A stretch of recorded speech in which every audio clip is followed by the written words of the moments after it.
Testing. Check 1, 2, 1, 2, 3. Check 1. Yeah. You got enough of that? Sounds Check good. 1. Check 2. Hey everybody, it's Mike Harland, and I'm really thrilled today to have my pastor here, Mike Glenn, Brentwood Baptist Church. I'm here today because of something I've been hearing over and over. He was going to be speaking in chapel here today, and I thought, why don't we get Mike on camera and ask that same question?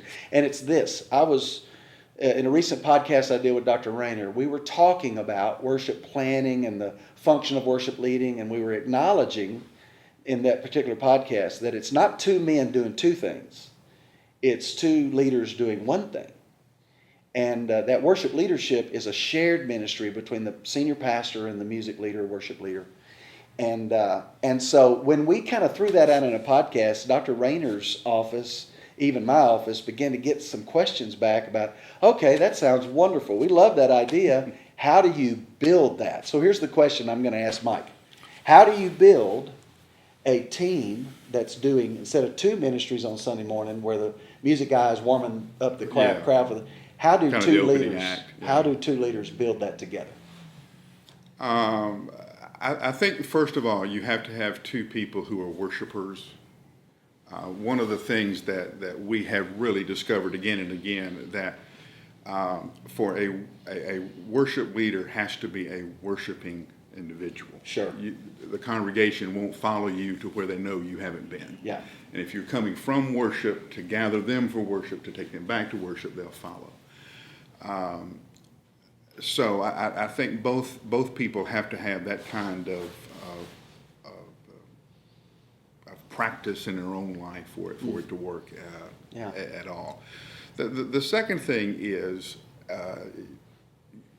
both individuals have to be aware of what's happening in your congregation from the time the worship starts. Now, what does that mean? How do you gather the people? Just because they walked in the building doesn't mean they're there. Yeah, That's true. They're still out in the parking lot. They're still in Thursday. They're still, gosh, did I turn the stove off, or Who won the game yesterday? Who won the game yesterday? Exactly. or can we get out of here to catch the game this afternoon? Exactly. So they're everywhere. So what is the process that you use to gather, to pull them all in the same moment? And then once you get them there, what are you trying to do with them? And then what do you hope they will experience and encounter, and then what do you want to leave them with? Now, the church has thousands of years of doing worship, and we've done it all kinds of ways. Yeah. Each way we have done it has been right in its own moment. So we have this entire spectrum of worship that we can choose from. Do you begin with a call to worship that is spoken? Do you begin with a call to worship that is sung? And if it's sung, is that solo? Is it congregational? Is it antiphonal? That is, somebody sings and somebody back here answers. It has to be all of those, because if you rub the same place, you get a callus. And if you do the same thing over and over again in worship, then, it must be 20 after we're taking up the offering. But there are certain things you have to accomplish in a worship service. But the key is both people understanding how you capture and manage the attention of your congregation. And the two of you are planning that and ciphering on that together. It's not you go do your part, I'll go do my part. Now, in our church, which I know a whole lot about because I'm there all the time, and every setting is going to be different. So your church, your pastor may do it a different way, or your music leader may do it a different way. But here's what I see in the ministry that you and Dennis Worley share, is that if you look back, if you step back from the actual contents of the service, it becomes real obvious, real fast, that there was a whole lot of collaboration thematically. So how do you pull that off? How do you and Dennis figure out where you're going and how you collaborate that? Because undoubtedly, and it's not always the obvious thing. I'm sorry, it's not always the obvious things at our church. It's not what I call concordance planning. No. Where I get one power word from you and I do a Google search and find the song that has that power word. Right. It's much deeper than that. So how do you do that? One, I tried to give Dennis as much time to plan as possible. He'll get the sermon plan a year in advance. so he can do his praying and his planning, line up our musicians and our creative people way in advance. We have a lot of energy in our congregation, a lot of creativity, and as much time as you can give them. We know the horror stories of pastors walking in on Thursday going, hey, I'm going to preach this on Sunday. And that happens, but it doesn't need to happen much. Yeah. Because there's just too many wheels to get turning to make the worship service effective. So I try to give Dennis as much time as possible. I sit with him until he understands what I'm trying to accomplish in this sermon on this Sunday. And so I'll talk to him, here's what I'm emphasizing in this passage, here's what I want, so that he can feed it back to me. And then he has the freedom to choose this whole repertoire of worship. The more he understands about where you're headed, Right. the more He can he can enhance look at the whole thing at one time. and help prepare the congregation for the hearing of the word. One of the things, I'm spoiled rotten, and you know this. Yeah. As a pastor, I don't ever stand up to preach that the worship team does not hand me the congregation. Yeah. I don't have to tell any jokes to get everybody back. They're ready. And it's a beautiful thing, because I've watched it now for how long have I been? 8 or 9 years I've been a part of Brentwood Baptist. And it's not just that the music team is doing what they're not saying what you're gonna say. Right. They're saying what leads up to what Right. you're gonna They're say. enhancing it. Enhancing it and setting it up. Here's some language I've been using lately, and I want to see if this resonates with you. And this came up in my last time I was with Dr. Rayner. I would say to my pastor, I don't want your text. I want your heart. Yeah. And because you could give me your text and I could read it 1,000,000 times and never know Right. really where you're going Yeah. with that. What the text did to me when I read it to prepare for the sermon. Right, exactly. Yeah, that's what you want. So here's something I was doing with one of my pastors, the last one I served with. I would read the books he's reading. If I knew in February he was starting Ephesians, Right. then I'd start studying Ephesians. I didn't go into my pastor's study to study with him, but I studied alongside him. I was in the subjects that he was in, so that when those moments came, I wasn't just doing that concordance planning. I was in the text with him, and that informed the teaching. Right. All right. So what does that look like week to week? I mean, I love the idea of what you're saying. Right. It's great. But what does it So look like week to week? we will have several days at the beginning of a planning process where I will sit and just download, and Dennis will listen and make pages and pages and pages of notes. Yes, he would. Yeah. And then come back and kind of fine tune that. Week to week, it is he will come and say, here's where we're going this Sunday. Here's where we're headed the next 3 to 4 Sundays. So we'll look in detail that far out. And the idea is, here's where they are when they walk in. Here's how we're going to bring them together. They'll pay attention to here, to here, to here. Their eyes will go from this person singing to this video. You step into this video, and then you'll lead the offering. Out of that, this is what happens. We're always being hit for, hey, you have to make this announcement. And what I have to tell our staff is, you need to understand what happens to people's attention. If I stand up and say, we're having a women's prayer breakfast, every guy in the congregation's gone. Yeah. Okay? Yeah. This doesn't apply to me. Okay, tomorrow I've got to get up and get to the airport. Now, and there's no guarantee that he will ever come back. Yeah.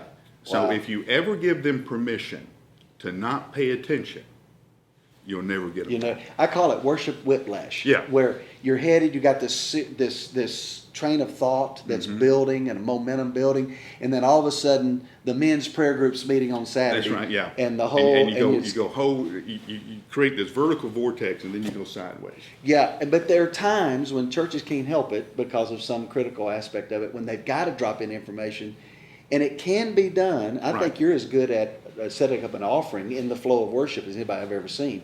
You flow into.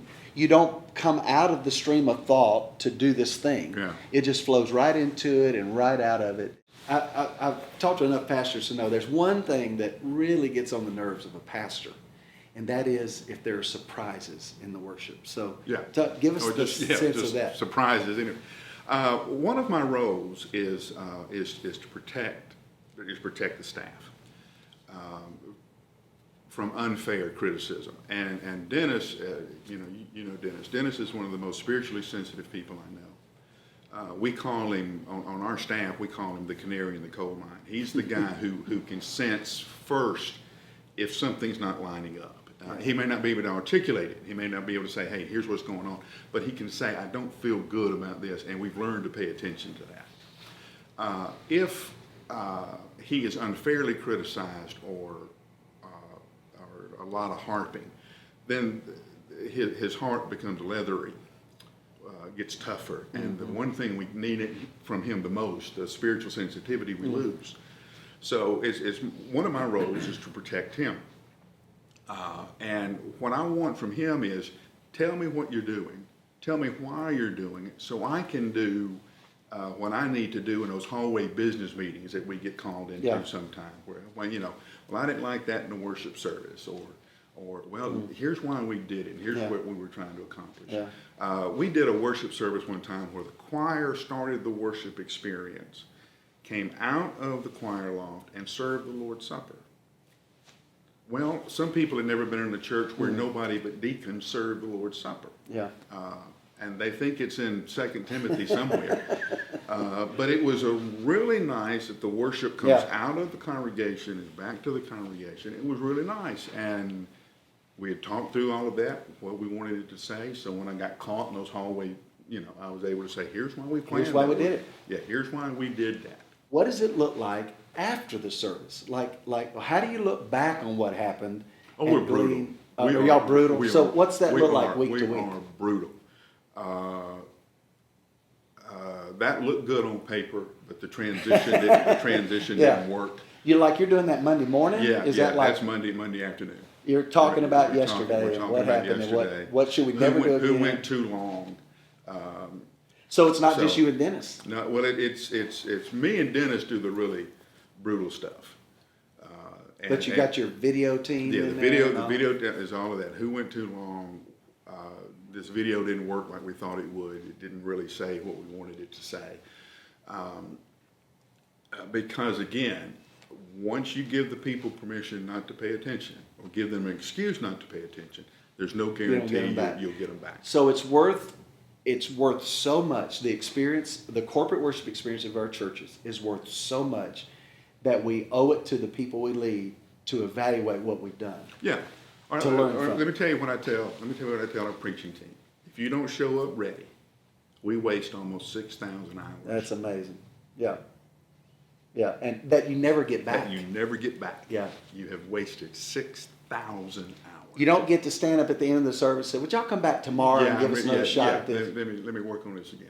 Let's talk to the guy, the brand new pastor, because pastors will be watching this too, who's going into a church and he's inheriting a ministry of music that he may not know very well at all, and he's been there 10 years and all that. And because what we're talking about here is trust that is built, or reverse that. Let's say the pastor's been there 10 years, he's getting a brand new worship leader. How do you cultivate this relationship? Maybe we're talking to a guy right now who's worked with the same pastor for the last 5 years, but they've never built this. Right. What advice would you give about how do you build the trust relationship where you can plan and approach worship as a team? All right. First of all, understand that whether you like it or not, your success of your own ministry is tied to the other person's ministry. That's great. Okay? That's important. Yeah. Yeah. So if Dennis does well, that enhances the opportunities I have. If he doesn't, then and if you end up having to terminate somebody, that costs stuff. That costs coin. Yeah. And once you spend it, you don't get it back. Yeah.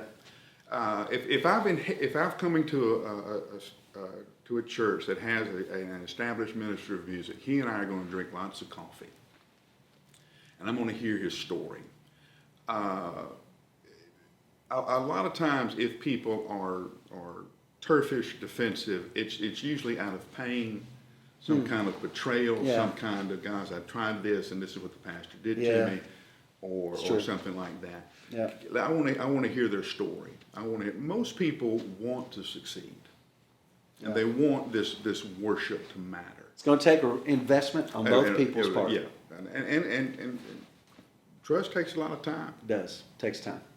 Mike, this is gold. Oh, I mean, we could well. talk about it a lot. We're going to continue on this subject, not just me and him, but me and all of us. Dr. Rayner and I actually have a podcast that's coming out later this summer that goes some of these places where Mike and I went now.